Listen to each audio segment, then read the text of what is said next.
Saxon Algebra 2, Lesson 31. We're going to talk about perpendicular lines.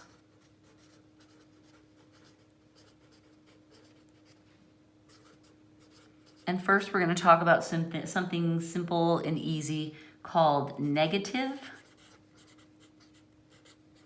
reciprocals. Okay, you know that a reciprocal is pretty easy to find. If we have the fraction 2/5 and we want to find its reciprocal, we change it into 5/2. If we have the reciprocal of 1/4, we change it into 4/1. Reciprocals are easy, right? You just flip them. And if they don't have a number, you just add a 1. Okay, negative reciprocals, though, have one more twist. The sign flips. If you start with a positive, you change it to a negative. If you start with a negative, you change it to a positive. This is not complicated, right? Super fun, super easy. So we're flipping the numbers and changing the sign. That's what a negative reciprocal is. Now, I would like to talk to you about perpendicular lines. First, I want to talk about parallel lines, though. If we're graphing, and you know we're going to be in just a minute, we're graphing and we happen to have two lines that are parallel. They run perfectly along the same angle, and they're never going to touch, and they're perfect. Mine aren't perfect. Parallel lines have the same slope. And we've talked about that, right? Because if you know something about some other line and you're trying to figure out your own line, but you know that that other line is parallel to yours, you can just steal its little m right out of its equation and use it for your own, right? When we have perpendicular lines,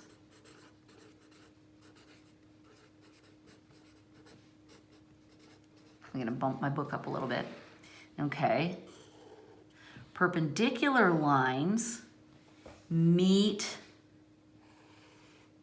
at a right angle. I'm going to try and draw it so it looks pretty good, right? So these are my perpendicular lines, the ones with the arrowheads on them. And when they meet, they make a right angle, right? Their slopes, the slope of two lines that meet in a perpendicular, are their negative reciprocals of each other.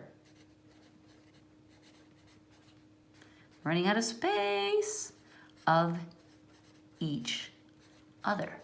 So, just like here, if we know that two lines are parallel and we know the other guy's slope, it's not as easy with parallels because then we can just steal it and use it as it is. We have to flip it and change its sign, but still we've got this great advantage to finding the slope of a line that we're told is perpendicular to our line. All right, so let's use this nifty little negative reciprocal trick to make our lives easy. And we only have one problem. Isn't that sad? I mean, there's a second part to this lesson, so, you know, all is not lost, but there's only one of these. So sad. Okay, write the equation of the line that is perpendicular. Now remember, this is the sign for perpendicular because like it makes a little right angle there. Perpendicular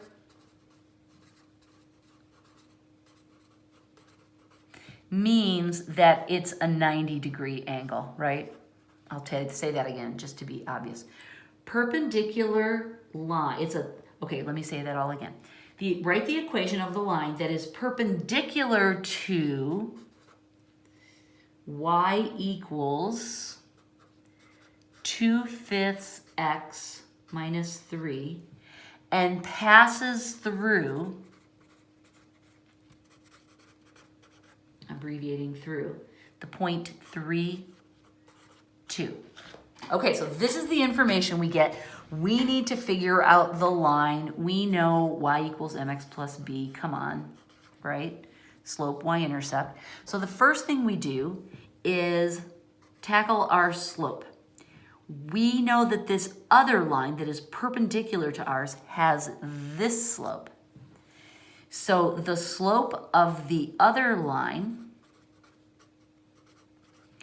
equals 2 over 5.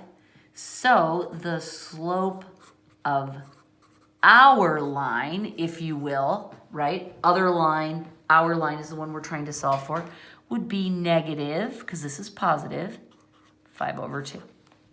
Yay! So that's our m. Okay, we're halfway done.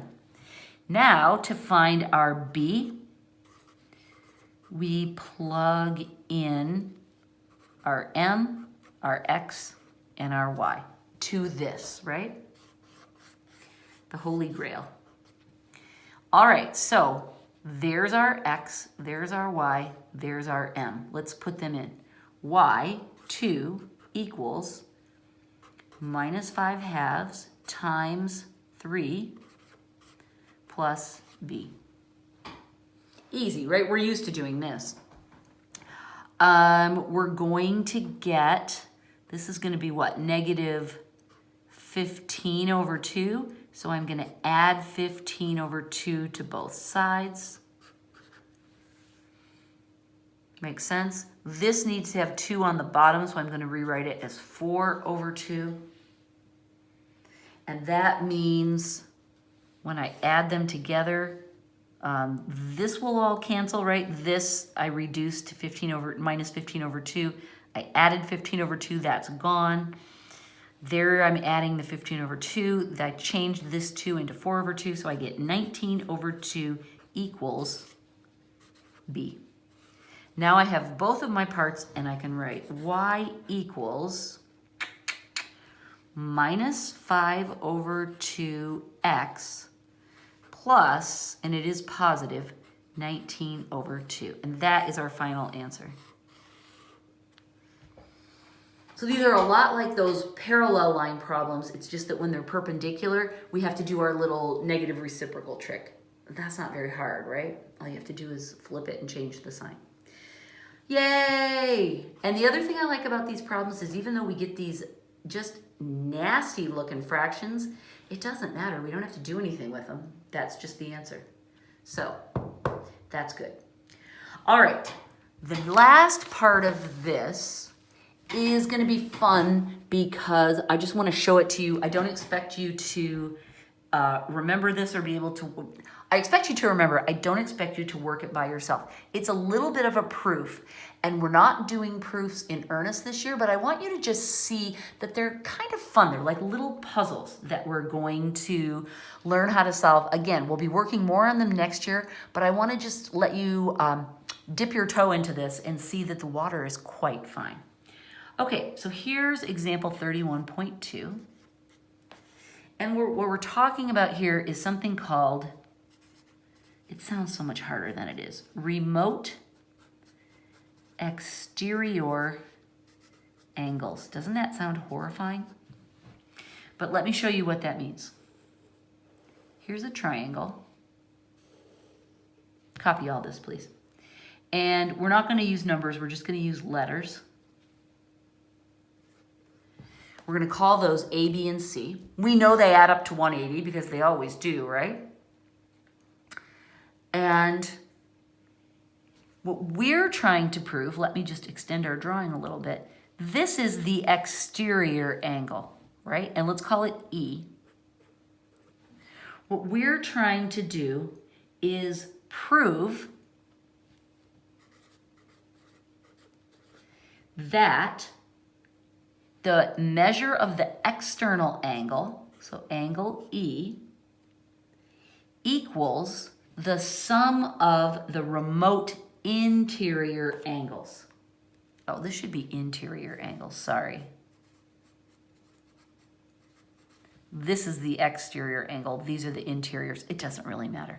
We're trying to prove that A will always be equal to A. I said it wrong. E will always be equal to A plus B, okay? E, this guy, will always be equal to the ones, not his little bunk buddy here, but these other guys. Here's how we can prove it. We know that angle A plus angle B, plus angle C add up to 180, right? Because that's the, every triangle, the interior angles always add up to 180. Now we know that angle C plus angle E, these two guys, also add up to 180. And we know that because this is a straight line, right? So these two have to add to 180.